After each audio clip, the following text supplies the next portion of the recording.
El sistema electoral no es una creación de la República. Tuvo su punto de partida a fines del virreinato.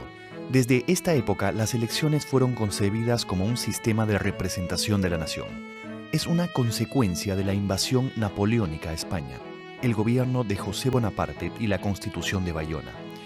Es decir, la promesa de una representación americana con un trato igualitario. Tanto las promesas de Bonaparte como las de los patriotas españoles y las de los revolucionarios estaban insertas en un discurso de gobierno representativo. Hubo elecciones con anterioridad de las Cortes de Cádiz, con anterioridad de la crisis de 1808, cuando Napoleón Bonaparte captura a Fernando VII y a Carlos IV. Pero son elecciones de otro tipo. Son elecciones corporativas, ¿no? En el cabildo, en las universidades, y son elecciones muy duras, ¿ah? Por ejemplo, en los monasterios en el Perú había siempre mucho pleito entre quién iba a salir prior, si un peninsular, uno de España, o uno criollo, uno del Perú, digamos. Y eran casi guerras civiles, ¿no? Que se agarraban a patadas muchas veces, ¿no? Eran muy cruentas. Y al final, ¿cómo se resuelven estas elecciones? Con la idea de la alternativa. Una vez un peninsular y otra vez un criollo.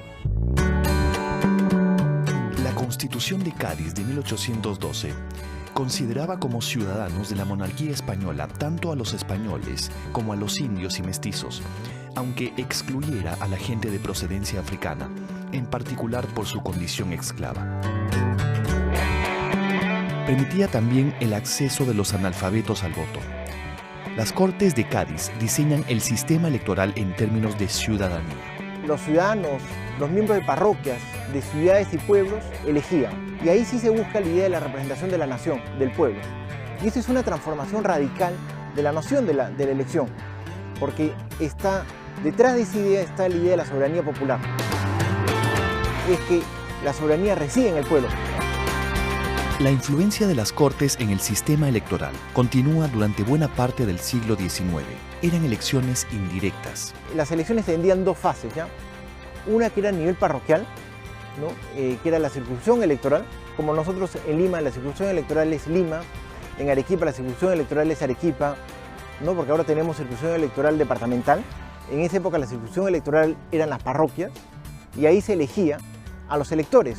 Y esos electores eran convocados a las juntas electorales provinciales y ellos eran los que elegían a las autoridades. Entre 1821 y 1824, el virreinato y la república convivieron y en medio de esa guerra se realizaron elecciones en ambos bandos. En el protectorado, San Martín convocó a las que se pueden llamar las primeras elecciones del Perú independiente. Era 1822 y se convocó para elegir representantes para un Congreso Constituyente. Se trataba de un proceso de elección directa. Este es uno de los pocos procesos directos del siglo XIX. Es una elección que se elige a nivel nacional, en teoría, pero se restringe a los territorios que ocupa San Martín. Entonces, por ejemplo, en Puno, ¿cómo se eligen los electores de Puno? Se elige entre los puneños que están en Lima. Eran 10 o 15, se reúnen y votan. La mayoría de los procesos electorales del siglo XIX fueron hechos, como dijimos, mediante elección indirecta. Entonces eran dos fases, ¿no? Y usualmente la primera fase, la parroquial, eran muy democráticas, en el sentido en el cual un porcentaje muy alto de hombres, solamente hombres, votaban, ¿no? Porque la idea era que las mujeres no podían votar porque podían ser racionales, pero dependían del marido. Igual que los sirvientes, que dependían de los amos. Cada etapa conformaba un proceso de diferentes elecciones, en las que se iba depurando tanto a los elegidos como a los propios electores. Los requisitos se hacían más exigentes conforme se pasaba de un grado al siguiente. El complejo proceso de elecciones indirectas era bastante largo. Por ejemplo, para la elección de Manuel Pardo en 1872, el proceso duró casi 2 años. En 1825, Bolívar convoca a elecciones para el Congreso. Este había nombrado al venezolano como dictador. Con ese nombramiento lo que se buscaba era ganar de modo definitivo la guerra de emancipación y realizar los cambios políticos necesarios para adaptar al país a las ideas republicanas. Luego de esto se opera un gran cambio. El juego político se restringe al territorio nacional y ya no hay ejércitos extranjeros. Siguen siendo elecciones en 2 grados y en el primero es bastante inclusivo. En esta instancia, muchos indígenas eran seleccionados como electores. Las autoridades de los municipios y los sacerdotes jugaban un rol muy importante, sobre todo estos últimos que cumplían la función de legitimar los procesos electorales.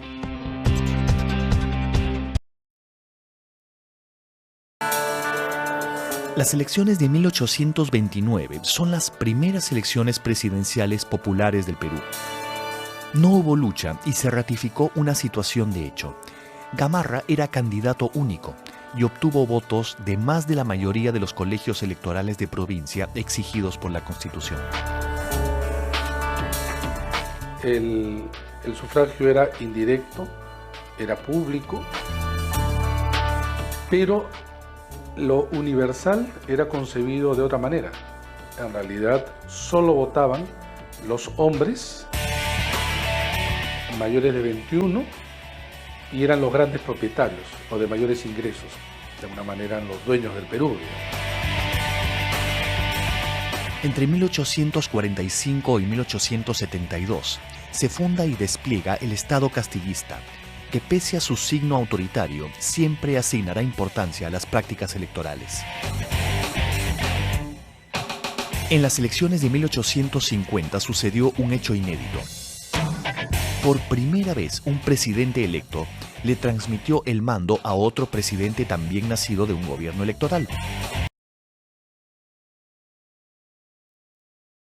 La del 50 es interesante porque surge con fuerza la idea de la organización política, los clubes políticos, ¿no?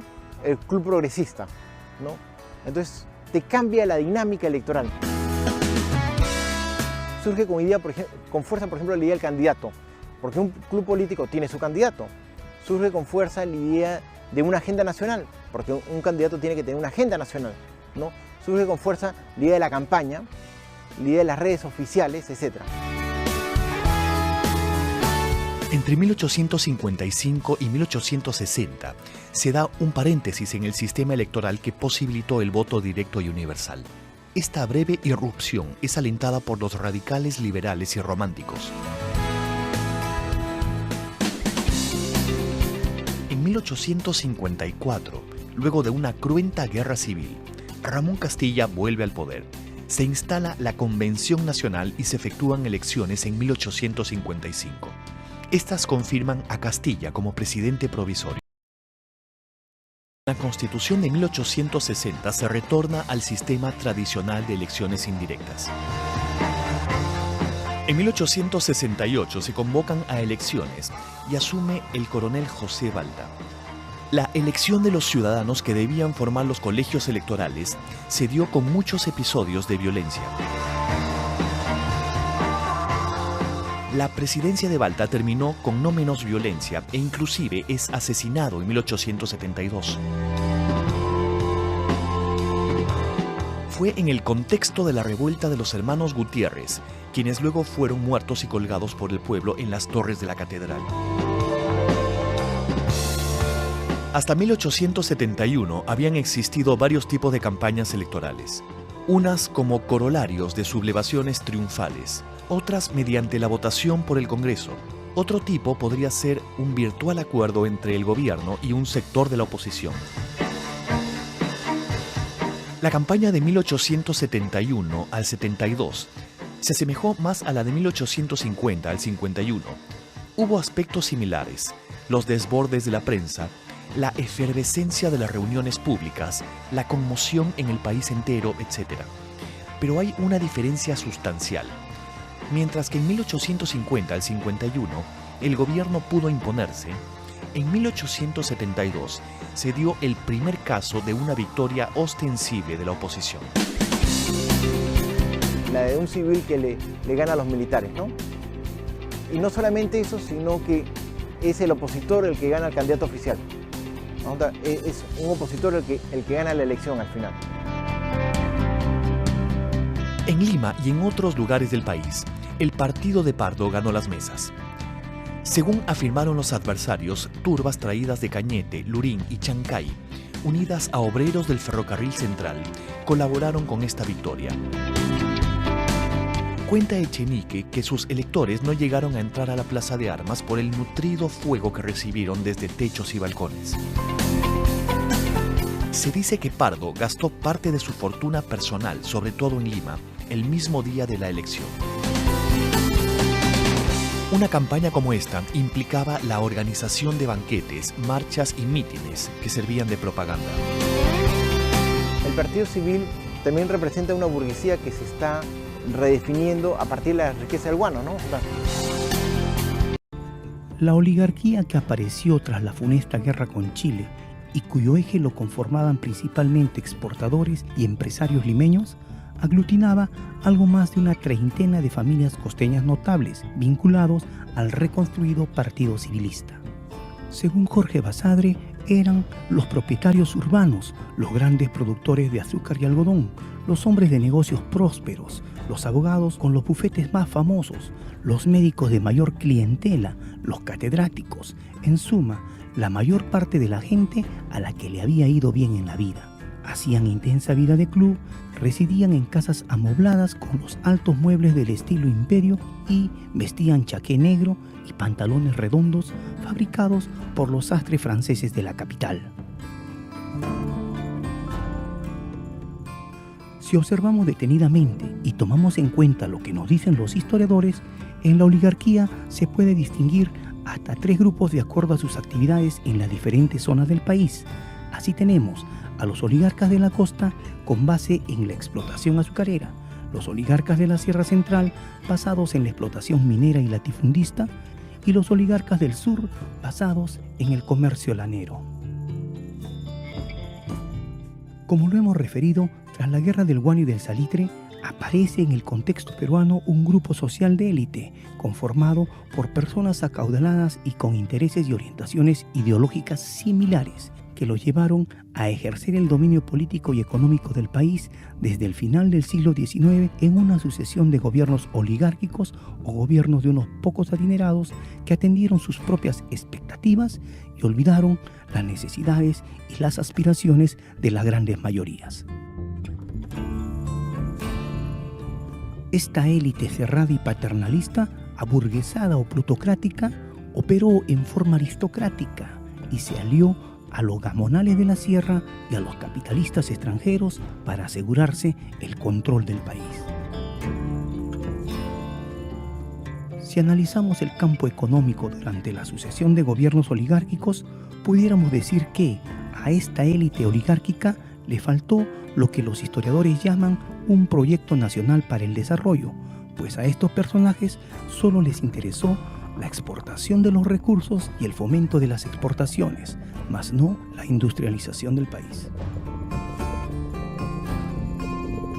Si observamos las características culturales e intelectuales de la oligarquía, podemos señalar que este grupo manifestaba una influencia de la Europa de la Belle Époque o Bella Época. Por lo tanto, París fue la meca de la élite peruana y en ese sentido, uno de los más insignes representantes de ese círculo intelectual, Francisco García Calderón, hijo del presidente del gobierno de la Magdalena en la guerra con Chile, escribió desde Francia el manifiesto político de su clase, sorprendentemente en francés y no en español, Le Pérou Contemporain, 1907, obra en la que se expresa una percepción elitista del gobierno y la política sobre las masas populares a las que se debía controlar mediante un cesarismo democrático paternalista. Lo cierto es que esta clase dominante afrancesada, más allá de las ocasionales visitas a sus haciendas, desconocía la real situación socioeconómica y cultural interna del país. Es preciso señalar que, años antes, durante la guerra con Chile, mucha gente limeña se espantó cuando miles de reclutas indios invadieron la ciudad en el afán de intentar la última defensa de la capital frente al ejército chileno. En esa ocasión, los habitantes de la ciudad vieron al campesinado oprimido como una muchedumbre de bárbaros indigentes.